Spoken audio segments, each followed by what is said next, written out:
जय हिंद साथियों, welcome back my channel. जैसा कि आपको मालूम है, अपने चैनल पर मैक्सिमम वीडियो ऑटोमोबाइल सेक्टर से रिलेटेड मिलती हैं। आज के इस वीडियो में हम बात करने वाले हैं उन सारे भाइयों के सवालों को लेकर के जो भी जिसने भी मुझे जो है व्हाट्सएप पे मैसेजेस किए या बाया कॉल बातचीत हुई, और लगभग सबके सवाल सेम ही हैं ज्यादातर लोगों के। तो मैंने सोचा एक वीडियो बना करके आपको मैं डेडिकेट कर दूं सारे लोगों को, क्योंकि पॉसिबल नहीं हो पाता सबके प्रॉपर सवालों के जवाब दिए। वो चीज अलग है कि मैं एक ऐसे कंसल्टेंट वर्क करता हूं motor insurance renewal, motor insurance claim से रिलेटेड। ऑल ओवर इंडिया से अलग अलग स्टेट से कॉल आते रहते हैं और मैं अपनी पूरी कोशिश करता हूं कि लोगों को एक सही सलाह, सही एक गाइडेंस मैं कर सकूं। पहले हम बात कर लेते हैं उन सवालों के बारे में कि सवाल क्या, फिर उनके जवाब को तलाशने की कोशिश करते हैं। कई सारे लोगों के जो कॉल्स आए वो इस तरह के थे कि यार गाड़ी टोटल लॉस हो गई है और इंश्योरेंस में रिटर्न टू इनवॉइस कवर लगा है। तो रिटर्न टू इनवॉइस कवर जहां होता है तो रिटर्न टू इनवॉइस यानी आरटीआई, उसका मतलब यही है कि इनवॉइस अमाउंट को पेड करना। अब यहाँ पे सवाल ये उठता है कि यार कि सिर्फ जो परचेज इनवॉइस है वही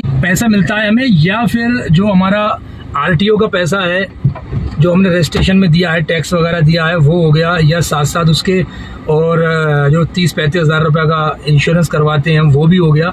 तो ये सारा सब कुछ मिलता है या सिर्फ और सिर्फ जो परचेज इनवॉइस है सिर्फ वही अमाउंट मिलता है? तो ये मुद्दा जो है ये एक बड़ा अहम मुद्दा है और इसको समझने की काफी ज्यादा जरूरत है, क्योंकि हम कैलकुलेशन करे बैठे होते हैं कि हमारा इतना पैसा लग गया है और इतना हमें मिलना है, हमने इतने रुपए की गाड़ी ली थी तो हमें ऑन रोड इतने रुपए की पड़ी है। वो सारी चीजें हमारे जहन में घूमती हैं जहां हम परचेज इनवॉइस की बात करते हैं, रिटर्न टू इनवॉइस की। तो आज ये सारी चीजें मैं पूरी कोशिश करूंगा कि आपको क्लियर कर सकूं मैं आज के इस वीडियो में। तो जो भी चैनल पे पहली बार आए तो प्लीज चैनल को सब्सक्राइब कर देना।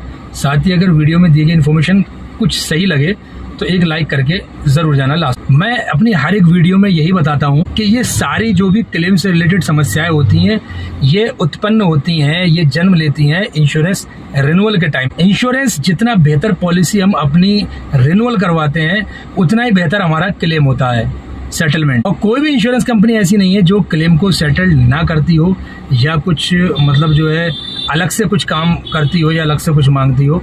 उसका सिर्फ और सिर्फ यही रहता है कि पेपर वर्क उसको चाहिए कंप्लीट। अगर आपका पेपर वर्क कंप्लीट है तो आपको क्लेम देने से कोई भी नहीं रोक सकता है। इंश्योरेंस कंपनी आपको 100% क्लेम देगी। लेकिन कुछ लोग जो मुझे भी कॉल करते हैं तो वो आधी अधूरी बात बताते हैं कि सर इसमें ऐसे कैसे करें, क्या करें, क्योंकि कई सारे ऐसे केसेस होते हैं जहाँ पे हमें हमारी टीम को खुद बात करनी होती है। लेकिन वजह क्या है कि कोई भी काम है तो विदाउट पेपर वर्क नहीं है। अगर इंश्योरेंस कंपनी आपसे रिटर्न में बाया मेल या बाया मतलब रिटर्न में कुछ भी मांग रही है तो यानी कि वो वैलिड है, कोई इलीगल काम नहीं है। अगर इलीगल कुछ भी करेगी इंश्योरेंस कंपनी या कोई भी सर्वेयर या कोई बंदा भी, तो वो आपको रिटर्न में नहीं देगा।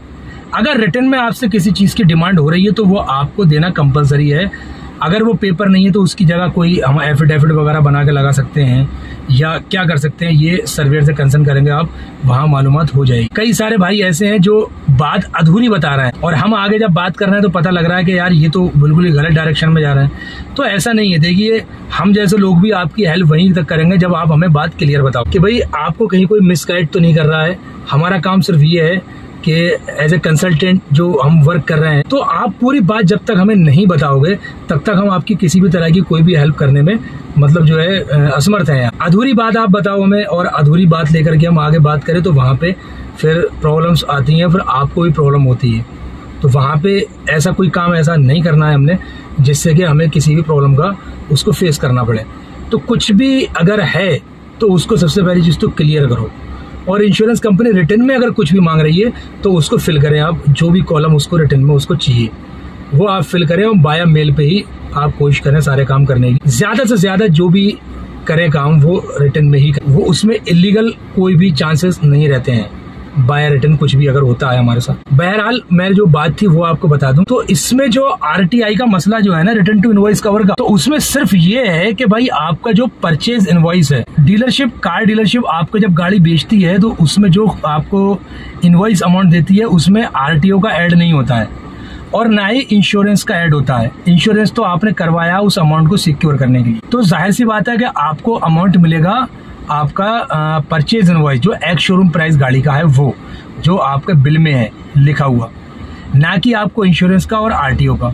अगर आप ये चाहते हो कि भाई हमें ये भी सब मिले, हमें ये भी लेना चाहिए, मतलब कभी हमारी गाड़ी के साथ कोई हादसा हो जाता है तो हमें हमारा जो रजिस्ट्रेशन का अमाउंट है ये भी हमारे पास में आ जाए वापस, अच्छा खासा एक मोटी रकम होती, तो इसके लिए कुछ एड ऑन्स दे रखे हैं। वो आप जब भी इंश्योरेंस करवाएं अपनी गाड़ी का, तो उस इंश्योरेंस कंपनी से या जो बंदा आपका इंश्योरेंस कर रहा है उससे आप ये पहले बातचीत कर लें कि भाई मुझे ये सारे एड ऑन्स चाहिए। है एड ऑन्स, कुछ कंपनीज नहीं देती हैं, बाकी कुछ कंपनीज में है, जिसकी वजह से उन एड ऑन्स को लेने की वजह से आप अपनी गाड़ी का टोटल ही अमाउंट वापस ले सकते हो, सिर्फ इंश्योरेंस का छोड़ के। जो रजिस्ट्रेशन का है वो भी, जो हमारा परचेज इनवॉइस है वो भी। लेकिन वही चीज़ कि आपको इंश्योरेंस रिन्यूअल करवाते समय उन चीज़ों को पहले डायग्नोस करना है, फिल्टर करना है, और जो आपका इंश्योरेंस कर रहा है बंदा, वो चाहे कोई भी हो, मैं हूँ या कोई इंश्योरेंस एजेंट है, कोई ब्रोकर है, या फिर कोई इंश्योरेंस कंपनी के किसी ऑफिस से आप करा रहे हो, या किसी कार डीलरशिप से आप इंश्योरेंस करवा रहे हो, नई गाड़ी खरीदते टाइम इंश्योरेंस करवा रहे हो, तो वहां पे आप मालूमात कर लो कि भाई अगर कल को मेरे साथ कुछ हादसा हो जाता है, क्योंकि देखो पॉजिटिव तो नहीं सोच सकते, हमेशा नेगेटिविटी भी लेकर के चलो। गाड़ी है ये, रोड पे चलेगी, आप सही चल रहे हो, क्या मालूम सामने वाला किस मूड में आ रहा है, वो आपको ठोकने के लिए खुद ठोकने को मिल रहा है वो, और आप ही उसको दिखे उस दिन में कि आप ही के दिख गया पहले बंदे, आप ही को ठोक गया आगे वो, या आपकी गाड़ी कहीं खड़ी है, कोई ट्रक वरक लपेट के चला गया लेके। तो जरूरी नहीं है कि हम अगर अच्छी ड्राइविंग करना जानते हैं तो भाई हमारी गाड़ी का नहीं होगा कोई गाड़ी के साथ हादसा, क्योंकि हादसे मैंने क्या कहा कि बता के नहीं होते हैं।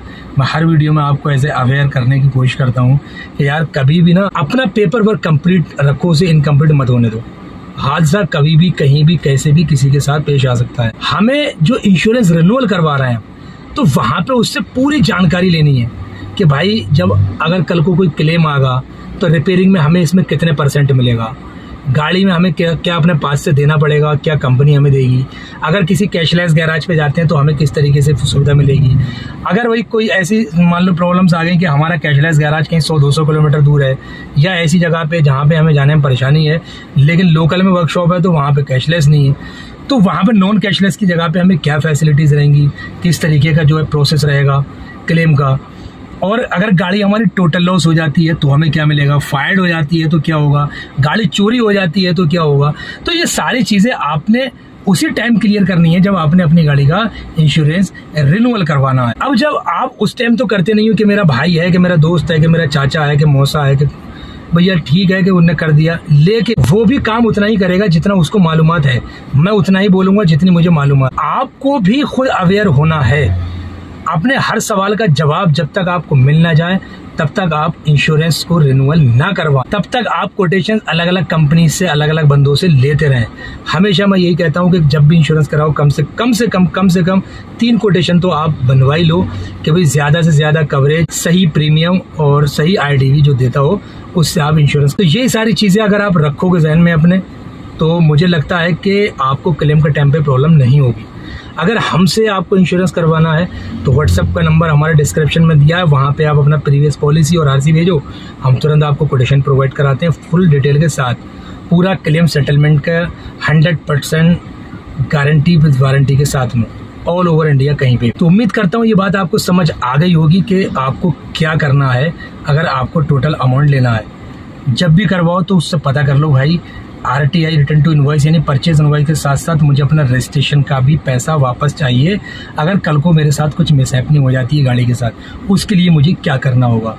इंश्योरेंस में बहुत सारे एड ऑन्स, बहुत सारी फैसिलिटीज दी हैं, बस वजह ये है कि हमें मालूमात होना चाहिए, हमें मालूमात नहीं होनी चाहिए। बस मैं यही कहूँगा कि वीडियो सही लगे तो लाइक करके जरूर जाना। चलिए मिलते हैं फिर किसी नेक्स्ट वीडियो में नेक्स्ट टॉपिक के साथ में। दुआ में याद रखना। जय हिंद।